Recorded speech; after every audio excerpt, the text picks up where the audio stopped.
आगामी 22 जुलाई को होने वाली जिला अभिषेक यात्रा को लेकर डीसी धीरेन्द्र खडगटा एवं एसपी विजय प्रताप ने पीस कमेटी की बैठक बुलाई।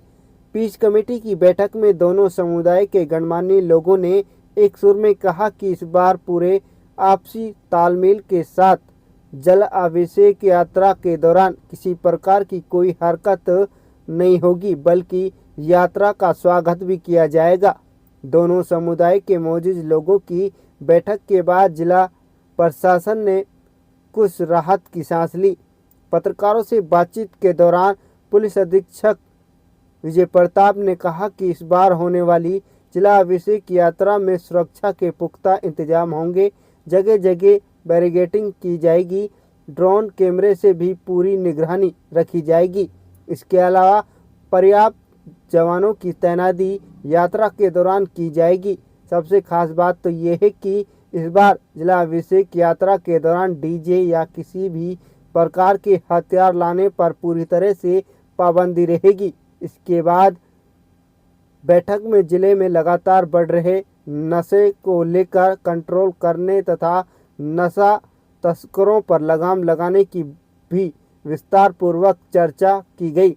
साथ ही जिले में बढ़ रही अन्य सामाजिक बुराइयों पर भी कैसे लगाम लगाई जाए, इसको लेकर वार्ता हुई।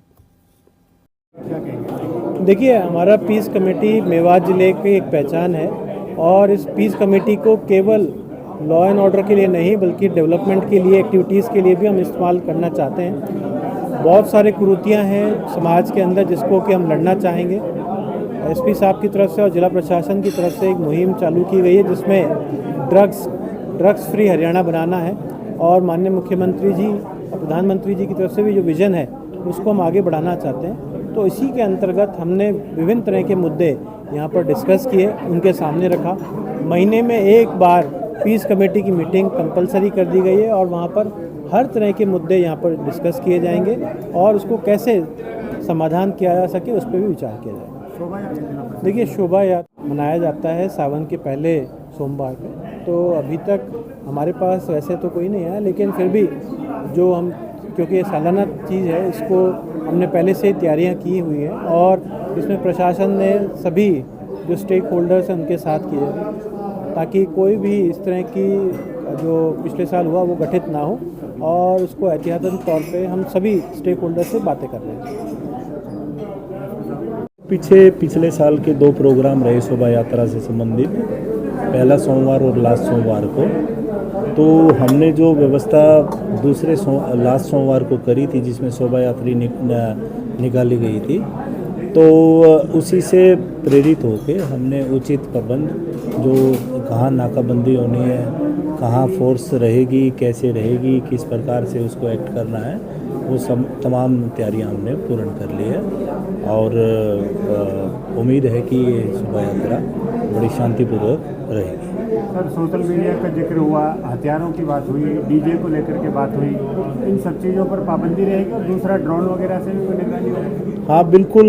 जो डीजे है ये हम अलाउ नहीं करेंगे, हथियार लाना बिल्कुल वंचित रहेगा और बिल्कुल हम ड्रोन से चीज़ों को मैनेज करेंगे, मॉनिटर करेंगे और अन्य प्रकार की कोई भी किसी प्रकार की ज़रूरत है किसी मॉनिटरिंग की, तो वो चाहे मैनुअल हो या सोशल मीडिया के थ्रू हो, वो आवश्यक रूप से और सही तौर तरीके से की जाएगी। इस कमेटी में सर ड्रग्स को लेकर के भी बातचीत हुई है, खेल गतिविधियां बढ़ाने को लेकर बातचीत हुई है, कम उम्र की बच्चियों की शादी का जिक्र हुआ है, इसको लेकर क्या कहेंगे? हाँ, ये कुछ सामाजिक कुरीतियाँ हैं, जैसे कम वर्ष में कम आयु में शादी हो जाना और इसी के साथ जो ड्रग्स है वो एक बड़ा चैलेंज है एक तरीके से। और ये ड्रग्स फ्री हरियाणा का जो एक तरीके से एक प्रोग्राम भी सीएम की ओर से जारी है, तो हम उसी प्रोग्राम के तहत मेवात में भी नू में सभी लोगों की, जो गणमान्य लोग हैं, इवन आम पब्लिक है, उसकी मदद से इसको ड्रग्स फ्री करेंगे और उसके लिए ड्रग्स जितने भी ये इसमें इस तरह का कार्य करते हैं उसमें कड़ी कार्रवाई करेंगे। कमेटी मीटिंग जिन मुद्दों पर हुई है सबने अपने अपने विचार सही तरह रख दिए और सही बात है कोई भी हो, ये तो एक दिन की यात्रा की बात कर रहे हैं, हम कह रहे हैं 15 दिन कांवड़ जाती है, परिक्रमा 84 कोस परिक्रमा निकलती है मेवात से रोजाना, और दूसरी कलश यात्रा निकलती हैं। किसी पर कोई झगड़ा नहीं है, हिंदू मुस्लिम का यहाँ झगड़ा है भी नहीं। जो लोग मानते हैं उनकी मानसिकता गलत खुद की है, और वो जो हिंदू मुस्लिम बना रहे हैं वो गलत ट्यूनिंग करके कर रहे हैं, वरना यहाँ कोई झगड़ा नहीं है। लोगों का भाईचारा था, है, रहेगा, और हमें उम्मीद है कोई झगड़ा नहीं कर रहा। अगर झगड़ा है तो उसका है जो गलत लोग गलत ट्यूनिंग करेंगे। वो गलत ट्यूनिंग किसने करी है उसका जवाब एक आदमी नहीं दे सकता। कौन कौन क्या कह देगा जवाब में कुछ पता नहीं है उसका। ऐसा है, सारे समुदाय इकट्ठे हुए हैं दोनों, और इस कमेटी में सबने अपने अपने विचार रखे।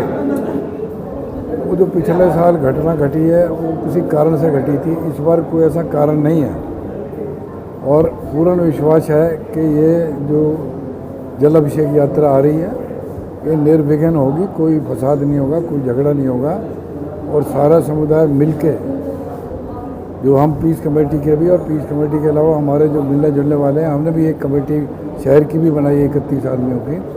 वो सारी कमेटी या सारी मिलकर शहर में संभालेंगे, मंदिर को संभालेंगे, कोई ऐसी घटना नहीं घटेगी। तो ये नहीं होती कि एक बार घटना घट गई तो सदा ही घटती रहेगी, ऐसा नहीं है। इत्तेफाक है। देखो आप बताओ, हर साल आती है कावड़ियों की यात्रा आती है, हम मंदिर में कलश यात्रा कराते हैं, कभी कोई घटना घटी? अभी भी कावड़ियों की यात्रा आ रही है, तो वो तो अभी मुफ्ती साहब ने जैसे बताया कि ये तो हर साल आती है और 15 दिन तक आती रहती है, हज़ारों लोग आते हैं। तो किसी ने को आज तक किसी को कुछ कहा है? वो पीछे कुछ हरकतें कुछ लोगों की तरफ से हुई जिसके कारण ये घटना घटी, वरना कोई घटना का कोई समाधान था ही, ऐसा कोई था नहीं कि कोई घटना घटी। और अब भी प्रशासन भी साथ है, और हमने तो प्रशासन को आश्वासन दिया है कि इस बार हम इसको बड़े ढंग से समाज ही संभालेगा। बाकी प्रशासन की अपनी ड्यूटी है, वो अपनी ड्यूटी दें, समाज अपनी ड्यूटी देगा, और समाज इस जो जल अभिषेक यात्रा को जो है बड़े सम्मान से, मान से, आदर से संपूर्ण कराएगा। ये एक विशाल हमने बात में कायम करके देखेंगे, लोगों के दिमाग से भ्रम निकाल देंगे कि इन समुदायों में कोई आपस में फर्क है। इसमें ये कहना चाहेंगे कि डीसी साहब ने, एसपी साहब ने जो मीटिंग ली है पीस कमेटी की, और जो 22 तारीख में यात्रा निकलने वाली है, इसी तरह मुहर्रम आने वाले हैं और वही त्यौहार हैं, तो उन सब को हम मिलकर के हिंदू मुस्लिम जो हमारे यहाँ की परंपरा है, यकजहती है, उसके एतबार से उनका हम इस्तकबाल करेंगे और उनका इकराम करेंगे, और बहुत शांति के साथ में इंशाअल्लाह उस यात्रा को निकाला जाएगा। उसमें पीस कमेटी का पूरा सहयोग होगा, और प्रशासन का भी सहयोग चाहिए, और हमें उम्मीद है कि इंशाअल्लाह इलाका मेवात है जो एक अमन के नाम से पहचाना जाना जाता है, उससे भी ज़्यादा पुरअमन ये यात्रा निकाली जाएगी, और किसी किस्म का इंशाअल्लाह इस पर मैं समझता हूँ हमें अपनी कोशिश में कोई कमी नहीं करनी है, और यात्रा अमन के साथ में निकलेगी।